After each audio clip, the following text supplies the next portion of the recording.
मेरा नाम अमनदीप सिंह है और मैं लॉ का असिस्टेंट प्रोफेसर हूँ। जैसा कि मैं हमेशा बोलता भी हूँ कि जिसमें काबिलियत है वो आगे बढ़ेगा और पैसे के अभाव में कोई नहीं रोकेगा। और अगर आपके अंदर काबिलियत है और लगन है कुछ बनने की, कुछ कर दिखाने की, तो इस प्लेटफॉर्म पे बिटोला लीगल पे आपको मैं प्रोवाइड कराऊंगा complete comprehensive lectures judicial services के लिए, जिसमें मैं कवर करूंगा सारे सब्जेक्ट्स जो भी जुडिशियल सर्विसेज एग्जाम्स में पूछे जाते हैं। पहले सारे मेजर सब्जेक्ट्स, उसके बाद जो स्टेट स्पेसिफिक लोकल लॉज होते हैं, वन बाय वन जैसी आपकी रिक्वायरमेंट रहेगी, जैसी आपकी तरफ से रिक्वेस्ट आएगी, मैं वन बाय वन सब कुछ कवर करूंगा। और मैं ये इंश्योर करूंगा कि इस चैनल पे इतना कंटेंट हो और वो सारा कंटेंट फ्री ऑफ कॉस्ट हो और वो हमेशा आपके लिए अवेलेबल रहे कि आप में से कोई भी केवल इस वजह से कि उसके पास किसी बड़े शहर जाने की अपॉर्चुनिटी नहीं है या किसी कोचिंग के फीस देने के लिए पैसे नहीं है, या फिर कोई इंसान जो बड़ी कोचिंग में पढ़ रहा है और उसके पास उसके बावजूद भी राइट गाइडेंस नहीं है, इन सारी चीज़ों के अभाव में आप जज बनने से, अपनी लाइफ में लॉ को अच्छे से समझने से आप रुक ना जाओ। हेलो एवरीवन, आप सबका स्वागत है आपके अपने क्लासरूम बिटोला लीगल में। आप सबको पता ही है कि यूपी जुडिशरी का नोटिफिकेशन आ चुका है और ये नोटिफिकेशन एक काफ़ी लंबे इंतज़ार के बाद आया है। आप सब लोग, मुझे उम्मीद है, पढ़ाई में लग गए होंगे और आप में से बहुत सारे लोग अभी ये भी सोच रहे होंगे कि क्या इफेक्टिव तरीका हो सकता है यूपी जुडिशरी के लिए प्रिपेयर करने का, किस तरह से प्लान किया जाए, क्या स्ट्रैटेजी बनाई जाए। ये सारे क्वेश्चंस हैं जो ज़्यादातर एस्पिरेंट्स के दिमाग में घूमते रहते हैं। तो इसीलिए मैं ये वीडियो लेके आया हूँ। बहुत सारे लोग, आप में से दो कैटेगरी के लोग हैं। एक वो लोग जो एक काफ़ी लंबे समय से प्रिपरेशन कर रहे हैं, जिनको 4-5 साल हो गए हैं क्योंकि नोटिफिकेशन 4 साल बाद आया है, और तो उनको मोर और लेस आइडिया है, पर उनके लिए भी ये वीडियो कारगर होगी क्योंकि वो थोड़ा सा ये देख सकते हैं कि कहाँ पे उनको एक चेंज करने की ज़रूरत है। और क्योंकि सिलेबस चेंज हुआ है, नए नए सब्जेक्ट्स ऐड हुए हैं, तो यहाँ पे स्ट्रैटेजी थोड़ी सी चेंज होगी। और जो लोग पहले से प्रिपरेशन कर रहे हैं उनके लिए भी ये चैलेंज होगा कि इन सारे एक्ट्स को भी वो कवर करें। उसके अलावा जो लोग कॉलेज से जस्ट अभी पास आउट हुए हैं या 1-2 साल ही हुए हैं उनको पास आउट हुए, तो उनके लिए इंतज़ार उतना लंबा नहीं रहा है और उनको भी एक गाइडेंस की ज़रूरत है कि कैसे स्ट्रैटेजाइज किया जाए एग्ज़ाम की प्रिपरेशन के लिए। तो इस वीडियो में मैं आपको प्रिलिमिनरी एग्ज़ाम के बारे में बताऊंगा कि क्या तरीका होना चाहिए उसको क्लियर करने का, और एक शॉर्ट स्पैन ऑफ टाइम में, एक कम समय में कैसे आप काफ़ी इफेक्टिव तैयारी कर सकते हैं। इस वीडियो के अंत में मैं आपको ये भी बताऊंगा कि मैं इसमें आपके लिए कैसे हेल्प करूंगा, आपके लिए कैसे कंट्रीब्यूट करूंगा आपकी प्रिपरेशन में। तो बने रहिएगा वीडियो में अंत तक, क्योंकि आखिरी में मैं आपको अपनी बात बताऊंगा कि मैं आपके लिए क्या करने वाला हूं।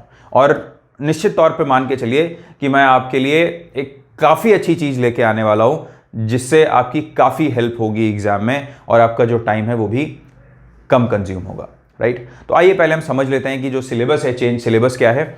और तो देखिए, यूपी का जो पैटर्न है, तो प्री मेंस इंटरव्यू वो तो हर जगह होता है, तो अभी हम केवल प्री की बात कर रहे हैं इस वीडियो में। मेंस के लिए मैं अलग से एक वीडियो बनाऊंगा।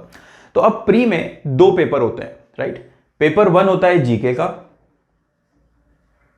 और पेपर 2 होता है लॉ का। तो जीके में 150 क्वेश्चंस आते हैं, 1 मार्क ईच, और लॉ में भी 150 क्वेश्चन आते हैं, बट वो 2 मार्क्स ईच होते हैं, 2 मार्क्स का एक क्वेश्चन होता है। तो इस तरीके से प्रिलिमिनरी एग्जाम में 2 पेपर्स होते हैं। तो पहले आइए हम देखते हैं, डिस्कस करते हैं स्ट्रेटजी पेपर 1 की, जीके की, क्योंकि जो जुडिशियल सर्विसेज एस्पिरेंट्स हैं उनके लिए लॉ पढ़ना उतना मुश्किल नहीं होता। ज़्यादातर लोग लॉ में काफ़ी अच्छा भी करते हैं। जो चैलेंज होता है वो थोड़ा सा जीके वाला पार्ट होता है। क्यों? क्योंकि यूपी, हर स्टेट जुडिशरी में जीके का उतना महत्व भी नहीं है। खासतौर से बिहार, उत्तर प्रदेश, ये 2 राज्य ऐसे हैं जहाँ पे काफ़ी ज़्यादा वेटेज है जीके का, क्योंकि मेंस में भी एक जीके का अलग से पेपर होता है। तो इसलिए यूपी में जीके एक बहुत इंपॉर्टेंट रोल प्ले करती है किसी के भी सिलेक्शन में। तो सबसे पहले हम बात करेंगे जीके की, पेपर 1 की, कि इसके लिए क्या स्ट्रैटेजी होनी चाहिए और इसका सिलेबस क्या है। तो पहले हम इसका सिलेबस देखते हैं। तो देखिए, इस बार जो चेंजेस हुए हैं यूपी जुडिशरी के सिलेबस में, तो उसमें जीके वाला जो पार्ट है उसमें 9 एक्ट्स ऐड कर दिए हैं, और ये लिखा हुआ है कि आप इनके सेलिएंट फीचर्स से आपको जानकारी होनी चाहिए। अब सेलिएंट फीचर्स लिखा हुआ है तो इसका मतलब आपको पूरा एक्ट तो पढ़ना ही पड़ेगा। आप ये बाद में एक्सक्यूज नहीं दे सकते कि ये आ गया और ये सेलिएंट फीचर्स का पार्ट नहीं है। वो सेलिएंट फीचर्स में मोर और लेस एवरीथिंग इज कवर्ड। तो इसलिए आपको इन 9 एक्ट्स को अच्छे से पढ़ना होगा। पहला एक्ट क्या है? तो देख लेते हैं 9 एक्ट्स कौन कौन से हैं। एक तो है right of persons with disabilities act 2016, then maintenance and welfare of parents and senior citizens act 2007, dowry prohibition act 1961, prohibition of women from domestic violence act 2005, ये वाला जो एक्ट है राजस्थान जुडिशरी में भी पूछा जाता है। Sexual harassment of women at work place act 2013, ये भी आरजेएस में आता है। Then pre conception and pre natal diagnostic techniques act and medical termination of pregnancy act 1971, ये दोनों जो एक्ट्स हैं ये भी नए ऐड किए गए हैं। उसके बाद indecent representation of women prohibition act 1986, ये भी आरजेएस में आता है I think, and POCSO act 2012, ये भी आरजेएस में आता है। तो कुछ एक्ट्स तो ऐसे हैं जो लोग आरजेएस की जिन्होंने प्रिपरेशन की होगी उनको मोरलेस उनके बारे में जानकारी होगी। बाकी एक्ट्स जो हैं वो एकदम से नए हैं, राइट। तो ये 9 नए एक्ट्स ऐड किए गए हैं इस बार के सिलेबस में। और उसके अलावा क्या है, उसके अलावा जो सिलेबस पहले का था वो कंटिन्यू रखा गया है कि current affairs, current national and international affairs, right. तो आपको लगभग 1 साल पहले तक की, जब भी एग्जाम होता है उससे 1 साल पहले तक का आपको जो आपका करंट अफेयर्स हैं वो आपको करने होंगे। और आपको करंट अफेयर्स में थोड़ा सा ध्यान देना है, जो लीगल करंट अफेयर्स हैं उन पे भी, राइट। पर यूपी एक ऐसा स्टेट है जो करंट अफेयर्स केवल लीगल पे ही ज़्यादा फोकस नहीं करता, वो हर तरह के पूछ सकता है। बट स्टिल आपको 12 महीने का जो करंट अफेयर्स है, एग्जाम जब भी होने वाला होगा उससे 12 महीने पहले तक आपको थोड़ा थरो होना पड़ेगा। देन हिस्ट्री, ज्योग्राफी, ये हमेशा रहता है। Indian polity, right. सोशल, ये इंडिया की है, हिस्ट्री पूछी जा रही है, ज्योग्राफी ऑफ इंडिया है, इंडियन पॉलिटी है। Then topics of social relevance, जो भी समाज में ऐसी चीज़ें हुई हों, राइट। और वो सोशल रेलेवेंस के कारण ही ये लॉज भी ऐसे दिए हैं जो थोड़ा सोसाइटी से रिलेटेड है। Then India and the world, India ने ऐसा क्या कंट्रीब्यूट किया दुनिया की पॉलिटिक्स में, वर्ल्ड की पॉलिटिक्स में, स्पोर्ट्स में, एवरीथिंग। तो India and the world. Then Indian economy, Indian economy के मामले में आपको बहुत ज़्यादा ऐसे नहीं पढ़ना है कि आप पूरा इकोनॉमिक्स की टेक्स्ट बुक उठा लो और यूपीएससी स्टाइल में पढ़ाई करो, वो नहीं करना है, राइट। आपको मोस्टली प्रीवियस ईयर पेपर्स देखने हैं, राइट। और उसके अलावा और प्रीवियस ईयर पेपर्स को एनालाइज करके फिर आपको वही मेन थोड़े थोड़े टॉपिक समझ लेने हैं। उसके बाद इंटरनेशनल अफेयर्स एंड इंस्टीट्यूशंस। अब इंटरनेशनल अफेयर्स एंड इंस्टीट्यूशंस में आपको जितनी इंटरनेशनल ऑर्गेनाइजेशंस हैं इनके बारे में थोड़ी जानकारी होनी चाहिए। और उसके अलावा development in the field of science and technology, communication and space, कि इन एरियाज़ में, साइंस एंड टेक्नोलॉजी में, कम्युनिकेशन एंड स्पेस में क्या डेवलपमेंट हुए हैं पिछले 1-1.5 साल में, हमने क्या कंट्रीब्यूट किया है, दुनिया में ऐसा क्या हुआ है, तो ये सारी चीज़ें देखनी है। तो ये सिलेबस है आपका पेपर 1 का जीके का, राइट। तो पहले हम इसकी स्ट्रैटेजी डिस्कस कर लेते हैं, फिर उसके बाद हम आते हैं पेपर 2 पे, लॉ पे। क्योंकि पेपर 2 जो लॉ है उसमें लोकल एक्ट्स नहीं पूछे जाते हैं यूपी में, केवल जो मेजर एक्ट्स हैं, जो जनरल लॉज हैं वो पूछे जाते हैं। जो लोकल एक्ट्स हैं वो मेंस में आते हैं, राइट। तो अब देखिए इस पेपर में ये वाला जो पोर्शन है, ये जो 9 एक्ट्स हैं इनको मैं खुद कंप्लीटली क्लियर कराऊंगा आपको इस प्लेटफॉर्म पे। फ्री ऑफ कॉस्ट लेक्चर्स होंगे जिसमें इन एक्ट्स को मैं कंप्लीटली डाइसेक्ट करूंगा और मैं ये कोशिश करूंगा कि एक भी क्वेश्चन जो मैं यहां पे आपको पढ़ाऊं उससे बाहर ना आए, राइट। ऐसा इसलिए नहीं कि मेरी हाई कोर्ट में कोई सेटिंग है, ऐसा कुछ नहीं है। मैं अच्छे से पढ़ाऊंगा आपको, इसीलिए उससे बाहर कुछ नहीं आएगा, मैं ऐसी उम्मीद करता हूं। तो ये जो 9 लॉज हैं इनको हम कंप्लीटली पढ़ेंगे और मैं 1 बाय 1 इनको पढ़ाऊंगा। और 5 जनवरी से इनके जो लेक्चर्स हैं वो अपलोड होने शुरू हो जाएंगे। तो मैं आपको इतना अश्योर कर सकता हूं कि आप आराम से बैठिए, चैन से बैठिए, बाकी सारी चीज़ें पढ़ना शुरू कीजिए। ये मैं आपको खुद करवाने वाला हूं और विदिन 1 मंथ आई थिंक ये मैं कंप्लीट कर दूंगा। और उसके बाद आपको केवल बस रिवीजन करना रहेगा। आप इनके बेरैक ले लीजिए और जब मैं पढ़ाऊंगा तो आप उसमें मार्क करके आराम से पढ़ते जाइएगा। सब कुछ यहाँ पे कवर होगा, इस बात की मैं आपको गारंटी देता हूँ, राइट। तो ये वाली हेडेक जो है मैंने आपकी खत्म कर दी। अब आपको यहाँ पे परेशान होने की जरूरत नहीं है। क्यों? क्योंकि लोग बहुत पैनिक कर रहे हैं इस बात को लेके कि ये नया सिलेबस आ गया है, इतने 9 लॉज ऐड कर दिए, कैसे करेंगे, इसका कोई बहुत ज़्यादा मटेरियल भी नहीं है। तो कोई बात नहीं, मैं समझता हूँ ये। इसीलिए हम इसी पे फोकस करेंगे सबसे ज़्यादा पहले, राइट। और ये मेरा वादा है आपसे कि ये हम कंप्लीटली क्लियर कराएंगे, और ऐसा क्योंकि ये प्री का भी पार्ट है और मेंस का भी पार्ट है। मेंस का जो जीके का पेपर होगा उसमें भी ये लॉज आएंगे, तो हम इनको ऐसा क्लियर करेंगे कि आप लोग जो यहाँ पे पढ़ रहे हैं वो आराम से कई मार्क्स की जो एज है वो दूसरों पे ले सकें, राइट। उसके अलावा जो जीके वाला पार्ट है, जीके एंड करंट अफेयर्स वाला पार्ट है, इनकी क्लासेस भी होंगी, राइट।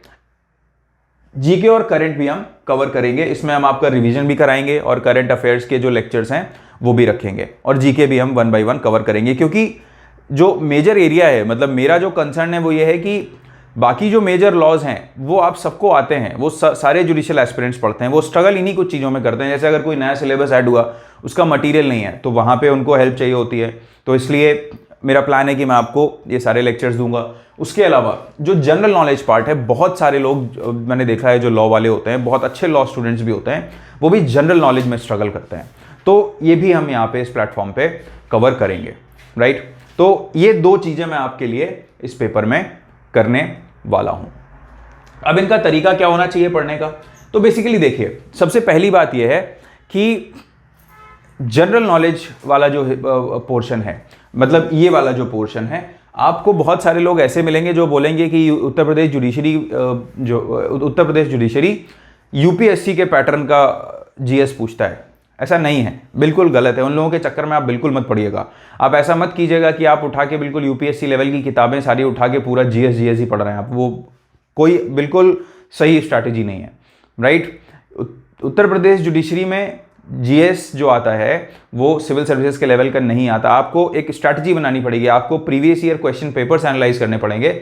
आप क्या कीजिए, आप कुछ बुक्स आती हैं मार्केट में जो जुडिशियल सर्विसेज के जनरल नॉलेज से डील करती हैं, आप उन किताबों को उठाइए और वो सारे क्वेश्चंस आप लगा लीजिए। उसके अलावा आप जो प्रीवियस ईयर पेपर्स हैं जुडिशियल सर्विसेज एग्जाम्स के, तो आप सबके पास वो बुक होगी जिसमें सिंगल वगैरह, जिसमें प्रीवियस ईयर पेपर्स दिए रहते हैं। तो उसमें जो जीके का जो पार्ट है, वो जीके कहीं भी आती हो, वो जीके अगर एमपी में आई है, जनरल वाली, एमपी स्पेसिफिक नहीं, जनरल वाली जीके, उसके अलावा यूपी के जो प्रीवियस ईयर पेपर्स हैं उनमें जो जीके आई है, तो इस तरह का जो भी पेपर्स हैं आप सबसे पहले उनको सॉल्व कीजिए, आप उनको बार बार सॉल्व कीजिए। बहुत सारे क्वेश्चंस जो हैं वो यहीं से रिपीट होंगे, राइट। और उसके अलावा और आपको बहुत ज़्यादा समय नहीं देना है जीके की प्रिपरेशन में, क्योंकि क्या होता है कई बार लोग जीके प्रिपेयर करने लग जाते हैं, वो बाकी छोड़ देते हैं। 303 सीट्स हैं, उसमें जो प्री का स्कोर है, राइट, तो प्री का जो कट ऑफ है वो ठीक ठाक जाएगा, बहुत ही ज़्यादा हाई जाएगा ऐसा नहीं है, जैसे छत्तीसगढ़ और एमपी वगैरह में जाता है उतना हाई भी नहीं जाएगा, पर फिर भी अच्छा जाएगा क्योंकि पेपर एक काफ़ी लंबे अंतराल के बाद हो रहा है।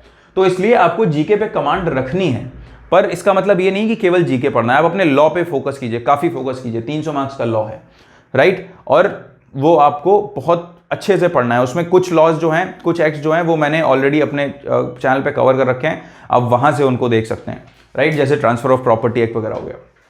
बाकी जो जीके है, इसको दिन का 1-2 घंटा अपना टाइम आप फिक्स कर लीजिए कि इतना टाइम देना है और केवल उतना पढ़िए, राइट। करंट अफेयर्स के लिए जो यूट्यूब वगैरह का काफ़ी हेल्प लीजिए, उनसे आप अगर लंच कर रहे हैं, घूम रहे हैं गार्डन में, तो आप उस दौरान पे आप ईयर प्लग ऑन करके आप जो करंट अफेयर्स हैं अलग अलग मंथ्स के, आप वो पढ़ सकते हैं, और बहुत सारे सोर्सेज हैं उसके लिए इंटरनेट पे, आप उनसे पढ़ सकते हैं। और उसके बाद खासतौर पे मैं आपके लिए फाइनली मैं आपके लिए इसमें ऐसे करंट अफेयर्स मैं सिलेक्ट करके आपको प्रोवाइड करूंगा जो खास तौर पे मुझे लगता है कि इंपॉर्टेंट है यूपी जुडिशरी के हिसाब से, राइट। तो क्या आपको ध्यान रखना है, मैं समराइज कर देता हूं। पहला कि ये वाला जो पोर्शन है इसको मैं कवर करने वाला हूं और कंप्लीटली कवर करने वाला हूं। 5 जनवरी से इसके लेक्चर्स आने शुरू हो जाएंगे आपके पास। उसके अलावा जीके की क्लासेस भी होंगी। जीके की क्लास की मैं भी कोई डेट आपको नहीं कमिट कर रहा हूं, वो हो सकता है 5 जनवरी से पहले हो या बाद में हो जाएं, पर जीके की क्लासेस भी मैं आपकी लूंगा। तो जो फर्स्ट पेपर है उसमें मैं आपकी काफ़ी मदद करने वाला हूं और मैं कोशिश करूंगा कि आप लोगों का काम जितना ज़्यादा आसान हो सके उतना कर दूं, राइट। और जो पेपर 2 है, पेपर 2 में 9 लॉज हैं जो नॉर्मल लॉज होते हैं, IPC, CrPC, evidence, CPC, contract, right, इस तरह के transfer of property act, constitution, तो ये सारे लॉज हैं। और खास तौर पे कुछ एडिशनल चीज़ें जैसे जूरिस्प्रूडेंस भी पूछा जा रहा है। जूरिस्प्रूडेंस यूपी जुडिशरी में पूछा जाता है। उसके अलावा करंट इंटरनेशनल अफेयर्स भी लॉ के पोर्शन में दिया हुआ है इन्होंने, और इंटरनेशनल ऑर्गेनाइजेशंस, राइट। तो इंटरनेशनल ऑर्गेनाइजेशंस मोर और लेस यहीं कवर हो जाएगा जो पेपर 2 में है, राइट। तो ये होगी आपकी स्ट्रैटेजी कि आप जीके को एक निश्चित टाइम दीजिए और उसमें खास तौर पे आप प्रीवियस ईयर पेपर सॉल्व कीजिए और उन प्रीवियस ईयर पेपर्स के हिसाब से आप पढ़ाई कीजिए। और बाकी हम आपकी फर्स्ट पेपर में काफ़ी ज़्यादा मदद करने वाले हैं। ये 9x तो आपको बहुत थरोली क्लियर कराऊंगा मैं, प्री और मेंस दोनों के पर्सपेक्टिव से, और जीके भी हम आपकी बहुत अच्छे से कवर करने वाले हैं, राइट। तो आई होप आपको ये वीडियो पसंद आया होगा, आपको कुछ इन्फॉर्मेशन मिली होगी, आपको कुछ उम्मीद होगी कि कुछ एश्योरेंस मिला होगा आपको कि आप या ये इस प्लेटफॉर्म पे आपकी काफ़ी हेल्प होने वाली है और कैसे अप्रोच करना है इस एग्ज़ाम को।